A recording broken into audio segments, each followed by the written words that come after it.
Okay, we're going to call this meeting to order. May 3rd at 6 p.m. Do I need to wait? Okay, I'll wait. You're good. We're good? Oh, okay. All right. And our flag salute tonight. Oh, that's not it. Sorry. No, I got it. Just looking at the wrong one. Flag salute tonight is our newest commissioner, Commissioner Solis.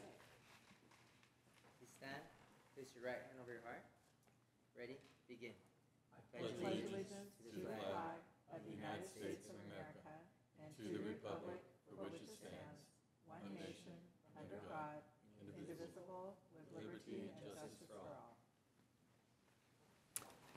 Thank you. That never gets old. We love doing that. Roll call, please. Commissioner Hagel, Here. Commissioner Watts, Here. Commissioner Solis, Here. and Chair Turley Trail. Here. And we have one excused absence from Commissioner Ruiz. Okay, thank you. All right. Do we have any public comments that are not? We have received none. Okay. All right, then I will not read that. Under our consent calendar, all matters listed under the consent calendar are considered to be routine, and all will be enacted by one roll call vote. There will be no discussion of these items unless members of the commission request specific items be removed from the consent calendar for separate action. A total of 30 minutes is provided for members of the public to address the commission on items that appear on the consent calendar. Each speaker is limited to 3 minutes. Public comments may be made in person at the meeting by submitting a speaker card to the commission secretary or by submitting an email to be included into the record. Email comments must be submitted to planningcommission@temeculaca.gov. Speaker cards for in-person comments will be called in the order received by the commission secretary. Email comments on all matters must be received prior to the time the item is called for public comments. All public participation is governed by the council policy regarding public participation at meetings adopted by resolution number 2021-54. So in our consent calendar, we have the minutes. First of all, do I have a motion to approve the minutes? So moved. Madam Chair, I'll be abstaining from the minutes since I wasn't here at the last meeting. Okay, right. Would you like to second? Sure. One second. Awesome. Okay, we have a motion by Bob Hagel and a second by Commissioner Solis. All in favor? Aye. Aye. Any opposed? And one abstention. And one abstention. Yes, thank you. Okay, our second item on the consent calendar is the director's hearing summary report. Anything on that? Luke? I believe it's a consent calendar item. You can, unless you want to pull it for a staff report.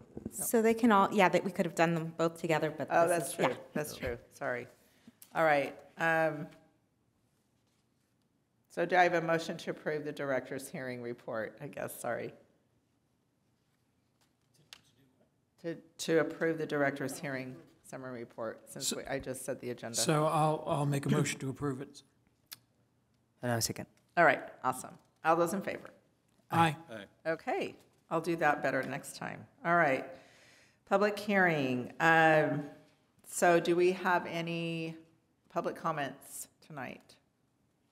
For public hearing, Yes. none. Okay. All right. Well, I'm going to go ahead and read this, just to be safe. Any person may submit written comments to the commission before a public hearing or may appear and be heard in support of or in opposition to the approval of the project or projects at the time of the hearing.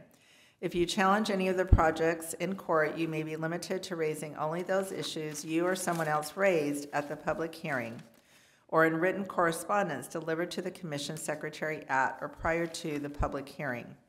For public hearings, each speaker is limited to 5 minutes. Public comments may be made in person at the meeting by submitting a speaker card to the commission secretary or by submitting an email to be included into the record. Email comments must be submitted to planningcommission@temeculaca.gov. Email comments on all matters, including those not on the agenda, must be received prior to the time the item is called for public comments. Any person dissatisfied with the decision of the commission may file an appeal of the commission's decision. Said appeal must be filed within 15 calendar days after service of written notice of the decision. The appeal must be filed on the appropriate Community Development Department form and be accompanied by the appropriate filing fee. All public participation is governed by the council policy regarding public participation at meetings adopted by resolution number 2021-54. Okay. So tonight, we're discussing planning applications numbers PA 23-0071 and PA 23-0150, conditional use permit and public convenience or necessity for a Type 20 ABC license for off-sale beer and wine at a previously approved gasoline service station and convenience store located at 41480 Sanborn Avenue. Scott, our staff report, please. Thank you, Madam Chairperson and members of the Planning Commission. As you just stated, this is planning application 230071 and 230150, which is a 76 service station, CUP, and PCRN. So it is a conditional use permit and a public convenience or necessity for a Type 20 license for off-sale beer and wine. Its location is here in red on the screen at 41480 Sanborn Avenue. A little bit of history on this project site. Originally a development plan for an automobile service station, convenience store, quick service restaurant, and retail building was administratively approved on September 6th of 2022. This is located in the Uptown Specific Plan, so in the Uptown Specific Plan, development plans are not required to come before the Planning Commission. So you guys, I believe, saw this in an email, but you did not see it as an actual staff report. But what it will be developed is, this is the rendering, if you're looking in from the corner of Sanborn and Jefferson. Convenience stores on the corner, quick service retail or quick service restaurant, retail shops, and then as required by the specific plan, the gas pumps are hidden by the building in the back of the project site. So the conditional use permit will allow for a Type 20, which is off-sale beer and wine license. Distilled spirits and pre-mixed cocktails are not permitted as part of this license. The Type 20 will allow for the applicant to be competitive with other service stations in the area, as there are 6 service stations within the census tract which operate with a Type 20 ABC license, and we'll get in here in a minute with what a census tract is. So, per the Municipal Code Section 17.10.020, there's specific requirements for service stations when it comes to beer and wine sales. So no beer or wine shall be displayed within 5 feet of the cash register or a building entrance. No sale of alcoholic beverages shall be made from a drive-up window. No display or sale of beer or wine shall be made from an ice tub or similar device or unit. No beer or wine advertising shall be located on motor fuel islands. No beer or wine advertising shall be located on the building, windows, doors, or on freestanding signage. No self-illuminated advertising for beer or wine shall be located on buildings or freestanding signage. Only employees on duty between the hours of 10 p.m. and 2 a.m. who are at least 21 years of age may sell alcoholic beverages. And finally, again, distilled spirits and premixed cocktails are prohibited by this license. So PCRN, winter findings for PCRN required. So once the Department of Alcohol Beverage Control, or ABC, has determined that a specific location in a census tract of overconcentration for liquor licenses. So in Temecula, we have 20 individual census tracts. And census tracts are based on the County of Riverside population. A lot of the census tracts will go into Murrieta, they'll go into the County of Riverside, so it's based on the county population, not the population of the city. So this on your screen is Census Tract 512, which this is where this project is located. And this shows the city limits of Temecula. So you have a great portion that is in the county, and then to the north, city of Murrieta. So overconcentration, as I said, is based on the residential population within a census tract. The population that ABC is currently using is 4,682 of County Riverside residents, and that's from September of 2021. There are 2 allowed off-sale licenses. There are currently 18 off-sale licenses within the census tract, and that includes hotels, the 6 service stations, and then there's one in the industrial area that does wine sales.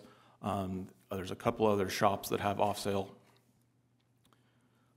In terms of environmental, the project is exempt from CEQA, as there is no possibility the proposed project would have a significant impact on the environment pursuant to state CEQA guidelines section 15061B3. And with that, staff does recommend the Planning Commission approve PA 230071 and 230150, subject to the conditions of approval. One note is all the list of the requirements from the development code, we did also put into the conditions of approval for this. So they'll, obviously you have to meet them for the development code, but also for the conditions of approval. With that, the applicant is also here, but that does conclude my staff report.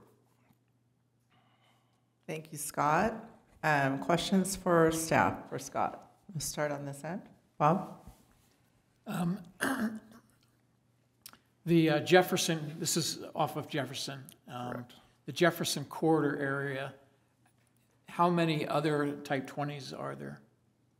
Do you have any idea?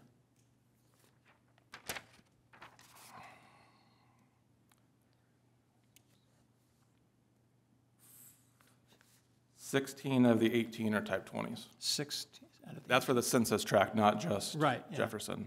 So Okay. the census tract goes all the way down to the Shell station at the end of Old Town, right before you get on the freeway. That's the Okay. end of the census tract. From there, all the way up into Marietta.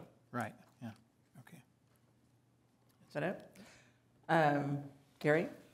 Yeah, Scott, I'm going to make sure I understood it correctly, but the prohibition on signs and that type of thing, so that would mean none of the neon-type signs like the beer signs you see on so many of those places? You cannot have any alcohol advertising on the building, on on freestanding signs, on the pump islands, anywhere.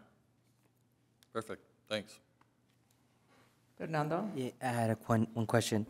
I heard that you stated that there's 6 service stations that have, so are these like also liquor stores or markets or that have the same type of license? So if you can put the presentation back up. So these are the 6 service stations for off-sale licenses. So you have the Shell station, which I just stated at the Old Town Front Street, 76 station, which is here on the corner of Rancho California, the Arco station, which is on Winchester and Jefferson, the Chevron station, which is in the middle of Jefferson, right across the street, kind of from where Moe's is, the Chevron on the corner of, the Chevron over here on the corner of Jefferson Avenue and Rancho California, and then the 7-Eleven, which is the newest station, and that's actually in Marietta. So there's 5 in our city, 1 in Marietta. And liquor stores would not count because they serve distilled spirits.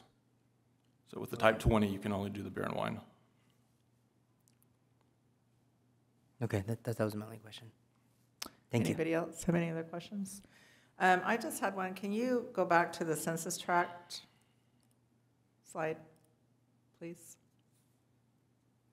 So the population, 4,682, that's in that census tract that you're talking about from Shell to, is that what you're talking about?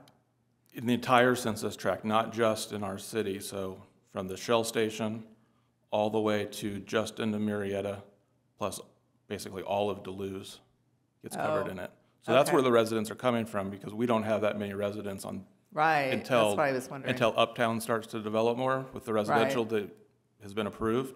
Almost all of the residents accounted for are out of our city, other than the apartments and the single family here in Old Town. Interesting, okay. Yeah, that was my question. Okay, thanks. And thank you for putting up those standards.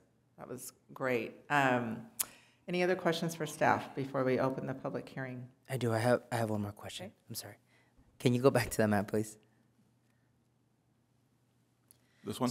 Yes. Yep. So the amount of licenses go from the population.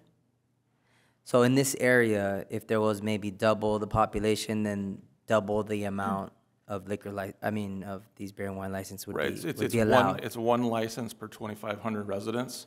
So once you go over 2,500, you get your second. Once you're going to go over 5,000, you'll get to 3 licenses. So it'll continue as more residents move in, projects happen, the allowed will continue to go up by 1 every 2,500 residents. But in this area, this is more of a commercial corridor, so there's not really a lot of residents in this area, is it? Until Uptown starts to develop. Got it. Okay, thank you.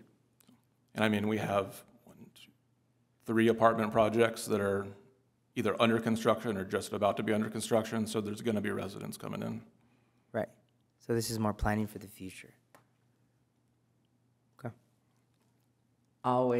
We are always planning Yes. for the future. Okay. Any other questions for staff? We good? Oh, no, thank you. Okay, all right, then I'm going to go ahead and open that public hearing, and we're going to invite the applicant to come up, please. You don't have a choice, you have to come up. My name is Alfred Daher, and I'm the owner of the company that's building the site. Just to let you know, I currently am a partner in a site at Winchester Road in front of the mall, the 76 that has the Primo's restaurant.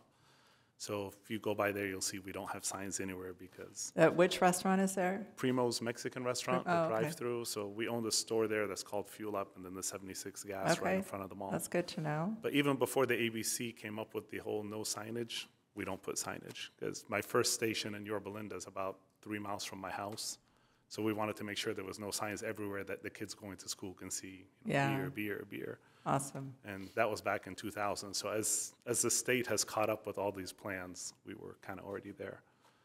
And questions that didn't come up, we train all the employees before they start working on checking IDs, alcohol, sales, et cetera. We put automatic buttons under the registers to lock the doors at night, and if we see kids kind of hanging around the beer doors, we just lock them, and that way they can't do a beer run and go drink it somewhere. I raised 2 boys, so I kind of know what they like to do You know when what they're the underage. tricks are. Yeah, so.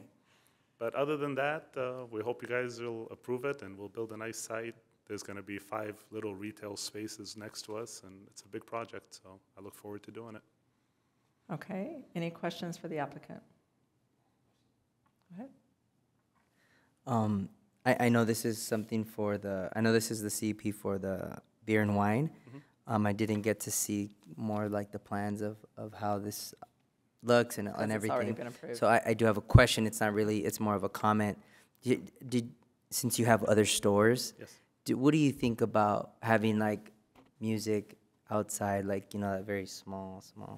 Yeah, well, some of my Music, sites have the system called Muzak, so we have a little speaker outside and you can hear them at the pumps. It usually depends, like at this location, if the city's okay with it, we would end up doing it because there's no homes right next door. Right. Where we have residences close by at night, sound carries, so we don't put the music. Yeah. I'm talking about like it's very minimal. Yeah, usually I've it's been minimal. to some Yeah, newer. We put it inside the store and we put it at the pumps when there's no residences. So at this place, we would put it unless the city came and told us don't have music outside. Okay. That was my only comment. Yeah, we would be. It's just putting it's a different ambiance when you go to the gas Yeah. station, and then there's a little bit like usually it's classical music or Yeah. something like as you're walking into My the store. employees don't all like me because I'm a country music fan, so it's Or- usually or country country, music at yeah. my places. And Any other questions for the applicant? Gary? No. Bob? Okay. Yeah, I appreciate your comments and being proactive with that. That's important to us in this city, for sure. And appreciate you following by those standards, for sure, what we expect. So thank you very much. thank you guys for coming tonight. Okay. No public comments? There are We're none. good? Okay, no other questions for the applicant? Well, wait, I'm going to close the public hearing, then we'll do comments. I'm going to close the public hearing. All right, now we can do comments. Bob? Okay, I appreciate your discussion about training your employees and everything, because I believe we're pretty sensitive towards selling liquor to minor, and I think we're sensitive towards any issue related to liquor these days. It's become a big issue within the city. So, also, I just want to make a comment that even though there isn't, there's relatively 4,000 residents there, there is probably 10, 12, 15,000 employees that work, over on that side. So even though they're not counted as residents, there is a large population during the day and, even early evening. So the number of places that can sell or should be selling, I think, is justified by that, even though there's not a lot of residents there today, so. Any other comments? No. We good? No? Okay. Do I have a motion? I'll move that we adopt the recommendation with the conditions of approval. I'll second it. Okay, we have a motion by Gary Watts and a second by Bob Hagel. All in favor? Aye. Aye. Aye. Aye. All right, motion carried. Congratulations. Congratulations. And that's cool that you have your boys working with you. I like it. I'm sure they weren't the ones like doing anything bad with any of that, right? All right. Okay, we're going to go to commissioner reports, and I'm going to start with Bob. It's been a long time since our last meeting, so it's kind of hard to remember everything that's gone on, but I think everybody that's here right now was at the APA, or not the APA, excuse me, the League of Cities Academy for Commissioners, and it was very good. It was a big eye-opener. What I particularly enjoyed or found very useful was the sessions on the responsibilities of the Planning Commission, and found that very, very helpful. And we met a lot of good people. I think there was probably about 200 commissioners in attendance. So we met a number of our neighbors. I think, what was it, Menifee had all 5 of theirs there. Yeah, and so we met some of the other local commissioners as well as, all over the state. No one from Murrieta, just Yeah, saying. yeah. But. All right, Gary, Report. go ahead. Have you go I am here to announce that officially the trash police have been indoctrinated and are operating in Temecula. The trash pickups were around in our neighborhood last week, and I saw the commotion outside. Really? And there was a guy actually opening up trash cans, going through Really? and chewing out the CC&R employee and hanging tags on the bins. So beware, it's coming to your neighborhood, I think, and they may have to step back and reevaluate their approach, because I saw a lot of cans with a lot of tags on them, but they're not helpful. They just give you a number to call.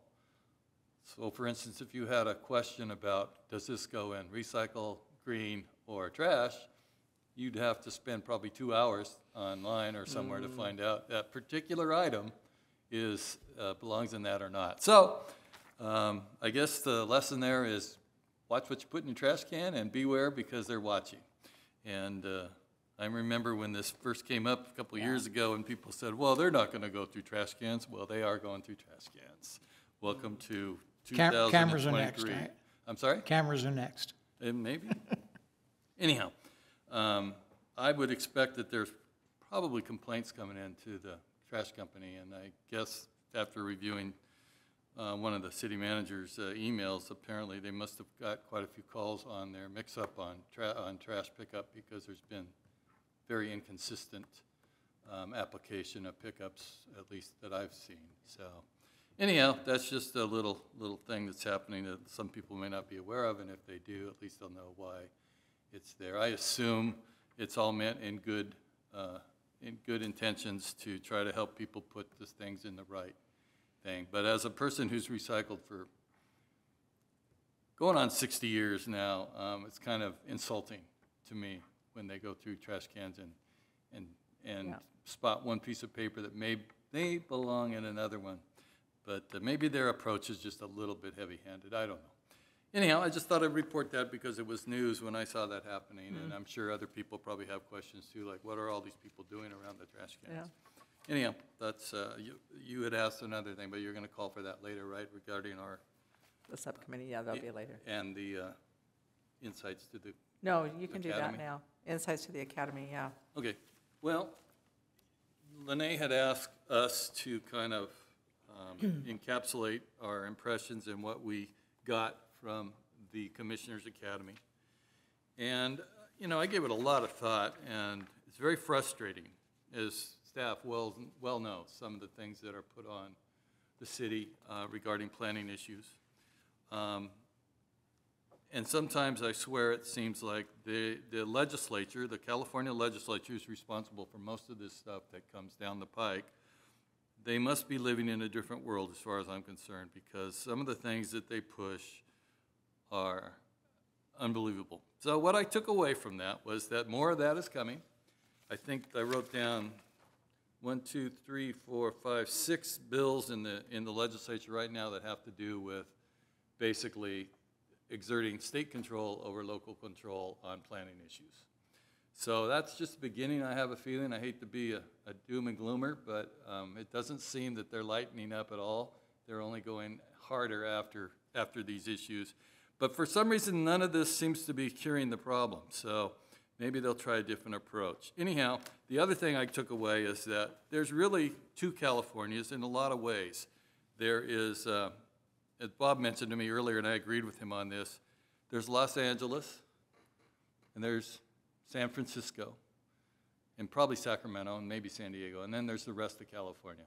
And that's what I found for most of the commissioners there were from not the big cities. They were from cities like ours, and they were facing the same problems that we were. And when the facilitators or the speakers or whatever, and they hail from one of the big metropolitan areas, it's very easy to basically say, boy, are they headed in the wrong direction.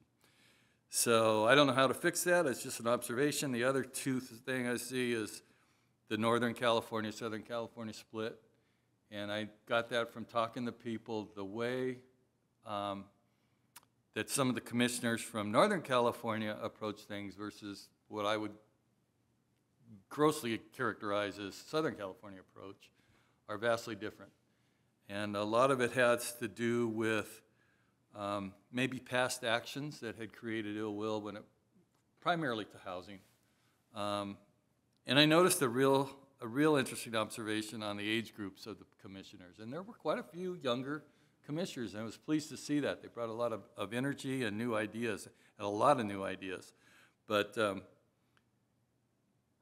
I still question whether some people that are in positions of this, like planning commissioners, really understand economics and really understand the laws of supply and demand, because that's really what's behind all of the housing. And you know, business people like our friend out here who come to this town and open up, we really appreciate that, and we want to see more of that. But when you hear about what's going on, it seems like there's a lot more government encroach into everyone's life, and even more so from the Northern California perspective, it seems to me, than the Southern California perspective. So I don't have any answers. Those are just observations, and it's very frustrating when you have to go and you hear about these things that they're bringing down, and this just simple things like CEQA, which we have a familiar with one of our projects being held up on a CEQA lawsuit, and yet the legislature exempts themselves from obeying or following CEQA when it comes to renovation of the Capitol. The legislature exempted 2 sports stadiums from CEQA review because, I don't know why, but then when it comes to housing, nothing seems to change as far as CEQA reviews, and we still get tripped up on things that really prevent what I think most of these things were intended to provide, and that is, you know, reasonable development, including housing that people can afford. And all these things that seem to be coming down, all they seem to do to me is add to the price of ultimately the residents. And it keeps people from getting there. So I don't know how you turn that around. I don't see the state changing direction quick at all. And I hate to be, like I said, it's kind of a doomsday recap, but there's just so many things going on that seem to be either pushed forward that don't seem to be that important, and so many important things are ignored for whatever reasons. And so I'm hoping that we can continue to provide the level of service and overview and oversight and processing of things here in Temecula like we've always done, because we've done it right, I think. And a lot of that has to do with the staff, a lot of that has to do with the council, obviously, and a lot of it has to do with commissioners, too. So I hope that we can continue to provide the level that we have. I get tired of bragging about Temecula so much. I mean, I don't get tired, but I'm sure other people get tired of me bragging about it so much. But you can't help it, right? So anyhow, that's just my approach. I mean, it's nice to see the mix. There was certainly a lot more people that I would consider to be, you know, on a par with us as far as comparisons go and that type of thing. Much more so than I saw at the APA conference. And obviously that involves a lot of staff and people that are planners and that type of thing. But and there too, as well, I saw a big divide. You know, you could almost split them by age, it seems like. But anyhow, that's just an observation, and I will continue to try. I'm not going to let that get me down, and continue to try to be positive about these things as they come down the pike. But as I said, you know, there's so many numbers on these Senate bills and Assembly bills, I don't even know how you can keep track of them anymore. And they do that on purpose, I think, so you can't remember. Right. Right? So, I'm pretty frustrated with our legislative performance from the state level and how it affects us here from a local planning Right. effort. So, enough said. I rambled on too long. Thank you, Gary. No, that's great. Thank you. Fernando, your turn. Are we gonna talk about About do it right the now? academy. Yeah? Okay. Well, I really enjoyed the academy. It was very beneficial for me. I learned a lot. It was my first one that I went to. There was a lot of newer planning commissioners, too, that we met from other cities from all over California. So the classes were very, very beneficial. I took a lot of notes, and I feel that that all the information there was very helpful for me. And I think the city for letting us be at this, because go attend this commission, because it really helped us. It really helped us. It helped me a lot, so it was very beneficial for me. What else? I think there was a lot of classes. I did do the tour. I did the tour of Disney, kind of like more of the commercial kind of walking area. There was a planner that went with us. It was raining, but we were still walking in the rain. And they kind of gave us the planning approach of how they came up with the project, how they work with Disney on these big projects, and how the planners and the city works together, how the commission works together. So that was also very interesting. And also in a lot of the classes, there was also other commissioners that would explain how their city functioned, what they thought was beneficial, and kind of their experience. So they shared their experience, which really helped me as a new commissioner, and I really enjoyed it. So next year, maybe we can go again. I would really enjoy going. But this was very beneficial for me, and I thank the city. Thank you. Yeah, I did ask everybody to share. I thought it would be good for you all to hear our perspective on it. I think one of my favorite parts was, we don't often get to sit and discuss things, right? Only two of us can, or whatever. So it gave us an opportunity to to be able to kind of discuss, not necessarily things of the city, but just how we, kind of our philosophies on things, and get to know each other better, which I think always helps you work together better. It was great to be able to get to know Fernando better, since he's brand new. And so I think that was one of my favorite things about it.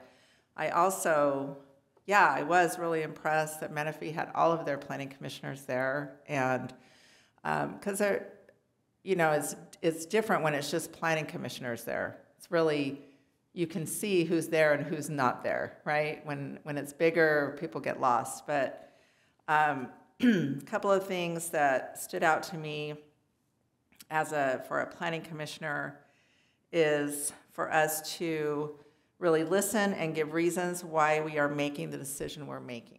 I think that's really important as we make those decisions here. Another thing was to always ask a question or state a concern, but bring staff along with you. I really like that because I think we have to be able to work with our staff, and I think we do a good job of that. You know, as people were saying things, it was like, well, we already do that. We already do that. We already do it, you know. So that was good.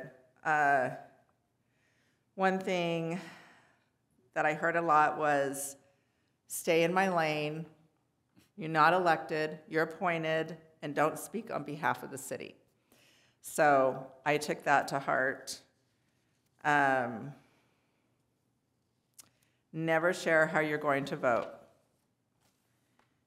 And this was a comment from one of the commissioners that came to the mic. She said, never underestimate the power of the city to regenerate. That was interesting because they were talking a lot about the affordable housing and how that was going to change, and people are built out, right?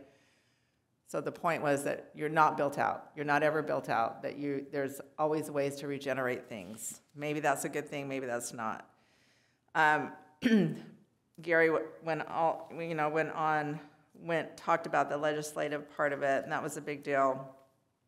And then we had the last speaker. He was the keynote speaker. He's a political columnist, and he was excellent. And one thing that I wrote down that he said was that not every problem demands a legislative solution. Wow, right? I mean, hello. So it was valuable to be there. I think feedback, and I did give this feedback when they asked us, is I think that you almost learn more talking to other commissioners in other cities than sometimes you do in a class when somebody is just giving you everything they know. So I think there could be more interactive talk with other commissioners and how they're doing things. But overall, I feel like it was a valuable time for me, and my time is valuable. So I felt like it was worthwhile, and I appreciate the city making that happen for us, and Denise, all that you did to make sure that we could do that. So we all appreciate that. We wanted to make sure and give you a report on that. So anything else anybody wants to add on that? Okay. Then we're going to go to commission subcommittee reports. I know Gary has a report. Yes. The Commercial Center Subcommittee met this afternoon. It involves, I guess it's the Target Center is the name, right? Town Center? Town Center. Is it Town Center? Yeah. Anyhow, there has been some work done there, maintenance work, painting, that types of thing, and some of it may not have been approved or appropriate or conflicts with what we have asked for in the past. And so the subcommittee sort of gave our feedback on that, and ultimately I think that feedback will probably come before the rest of the commission. But we evaluated the problem and sort of voiced our ideas regarding that, and we'll see where that leads. I think that's probably enough, isn't that? Yeah, we got a lot more information. And everything okay with that report? Okay, very good. All right, thank you, Gary. Any other subcommittee reports? Okay. Luke? Well, I'd say that was the best Planning Commission Academy report I've ever heard. So thank you. It was really good. Did we bore you, or was it okay? No, I mean it's good to hear. City's been sending commissioners to the Planning Commissioner Academy for forever, and haven't heard too much feedback over the years. A little bit, but that was good. I'm glad to hear it all, and it sounds like it was money well spent and will serve the community. So I appreciate that. I just have one thing, and I think you all know, but I just wanted to mention again, this weekend is Rod Run. So Friday night is the cruise. We'll actually have the mayor at one end and the mayor pro tem at the other end. and they'll start the cruise and meet at Main Street to get it kicked off. So I'll be down here on Saturday. Hopefully I'll see some of you guys down here, and there will be plenty of parking, so don't worry. And we should have good weather, and it'll probably be a great time. So hopefully see you there. Thank you. Thanks for all your work. Ron? Yeah, the only thing I have to report is that you've probably seen our French Valley Phase 2 kicked off this past Monday. So it's mostly night work right now. There is signage up. We're starting to get going on that, so you can let everybody know if they have questions that we have officially kicked off on French Valley Phase 2. Yeah, that's really good news, right? Really good news. All right. Regarding traffic, we are using the radio station again for traffic reports, is that correct? We're using a variety of things. The radio station, our trip report is on the website, and we also are using our social media. I would say our social media is the #1 avenue that we use for all of our traffic updates. Okay, because I've been, particularly given French Valley Parkway, I've been asked a lot about how to get information about, the times that things are shut down and everything. Social media would be best. We Would have be that best. updated all the time. Yeah. Okay, great, thanks. Okay. Any other comments? Anybody has? No? All right. Then we will adjourn until May 17th at 6 p.m. Thank you, everyone.